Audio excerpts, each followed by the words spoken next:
Hello there, humans, hippies, earthlings, whoever you are, wherever you are, whatever you're doing, and whether you're lucky enough indeed to be doing it too. Let's talk about the 183 nerfs that are upcoming in patch 5.7, because I've campaigned against this tank for a long time because I think it's shit and shouldn't be in the game in the first place. So let's get that controversial opinion right out the way. What I want to talk to you about is I don't really think you can fix this tank. I don't really think that Wargaming's upcoming nerfs are going to be particularly fair or particularly useful. And I want to address both the nerfs themselves, some weird misconception that some people in the community have that I've managed to do this, which is just arrogance in the extreme on my part if I actually believe that. And I also want to talk about the real issues I have with the tank. And it's a lot more to do with the effect it has on the meta than anything to do with the actual output of the tank itself. Now, some of my best mates in the community contributor program, Meadsy and Skate, this is just about, I know it's Meadsy's most driven tank, we were talking about that this morning. The tank is brutally effective once you know how to use tanks. If you're a good player, you can just roll this thing out and you will have a whole lot of opportunity to do 5 and 6k games. I've had over 8k in this tank, over 7k, bunches of times over 6s and 7s. And I've been on stream and had arguments with people who have said the 183 is balanced, pulled the tank out, and I've done this at least 3 times. Pulled the tank out, driven it, and done 5k, done 6k, averaged 3.5k for 3 games straight. Like, it is that kind of tank. Now, that's more RNG on my side than anything else, because I've also had games in this tank where you do 0. Like, you do big fat zeros when the gun doesn't work and Hesh doesn't pen. But what really bugs me about this tank is the methodology of play for most of the server. What you will find is people grind this tank because they get bludgeoned to death by it in a couple of games, and then they sit in spawn.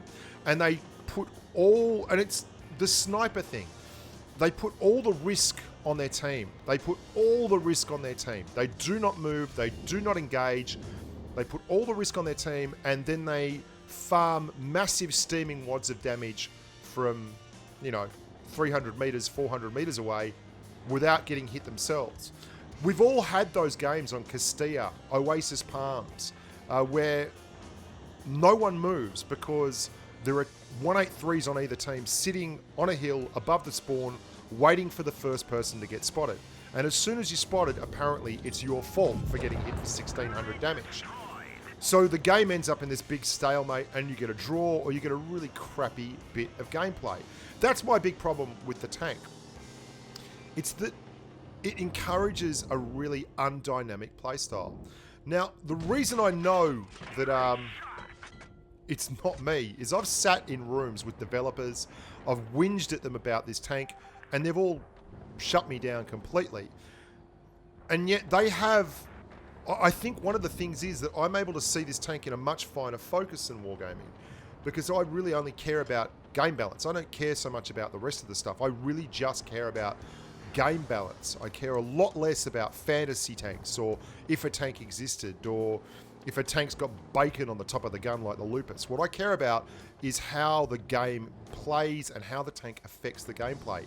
It's one of the reasons why, despite the fact that I listed the VK 2801 as my 3rd favourite tank of all time in Blitz, from someone who's got 50,000 bloody games played plus, I still always said it needed a nerf because it was so good that it made all the other light tanks at its tier pointless. Like, it was just too good. So, Wargaming balance based on a bunch of factors, but they have things called heat maps. So if you're looking at a game and you see Winter Malinovka, for instance, they would see the heat maps in Winter Malinovka, and in the old days, when the map was originally in its initial form, the heat maps would just spawn and the top corner. Everything else was completely unused, and it was fairly obvious that Wargaming needed to change the map. Likewise, back in the day, Wargaming had heat maps showing Desert Sands and Oasis Palms and all these maps with extremes of elevation, with these massive heat maps where people would just sit in spawn. And what Wargaming love about Blitz is its dynamic gameplay. It's what it's built as, dynamic gameplay. It's not always dynamic though at tier 10 when you've got the 183 involved. And here's the issue, I think. I don't think nerfing the dispersion of the tank, I don't think nerfing the rotation and everything of the tank is going to change the way it's played. People play this tank because they love big, fat, juicy numbers. They love hitting someone for 1600 and then turning around and laughing about it because they didn't get spotted and there was absolutely no comeuppance for them. They forget about all the times when they lose 7-0 because they don't move out of spawn and they end up just getting swamped because no one's going to go and do the hard work for them because everyone's got the same idea. And they just keep playing the 183. And I can't tell you how many times I've had those guys on my team where they expect me in like a Leopard 1 or something to spot. How many times have you been playing a 183 and been told, like a medium, and been told by a guy in a 183 in spawn, go spot, you know, move, as they sit and spawn waiting for you to go and waste your hit points so that they can lob a Hesh round in that misses and hits the tracks. I mean, that's where the real problem for me with the tank has always been. I'll be very interested to see how the 183 progresses from here. It's certainly, I mean, why would you push in a waffle tractor when you know the 183's around? You're not meant to. That's the style of gameplay that this tank is built for. I don't know how it is going to go from here because the tank is so different to anything else in the game. I've had people tell me that it's the KV3, the KV2. It really isn't. I want to outline something for you about the 183 that I've talked about before, but which people seem to ignore, and it's fairly obvious to me. But anyway, the 183's Hesh round does 242 millimeters of pen with calibrated shells on it. 242. That's your base round. The 183's AP round does 326 millimeters of pen with your calibrated shells. That is your premium ammo. That is how you need to look at this tank.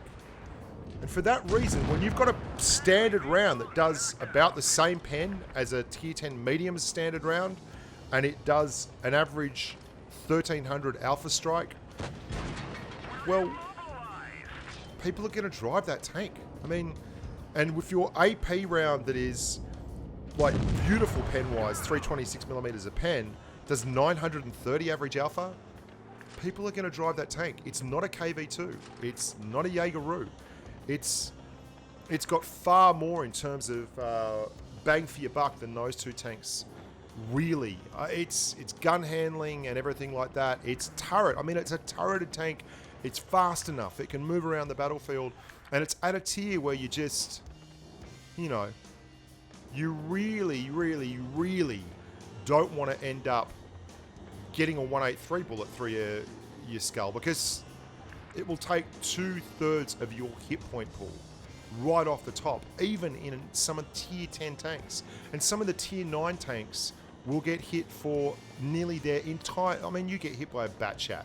You don't have any armor, waffle tractors. The lower glacis of just about every tier 9 heavy tank.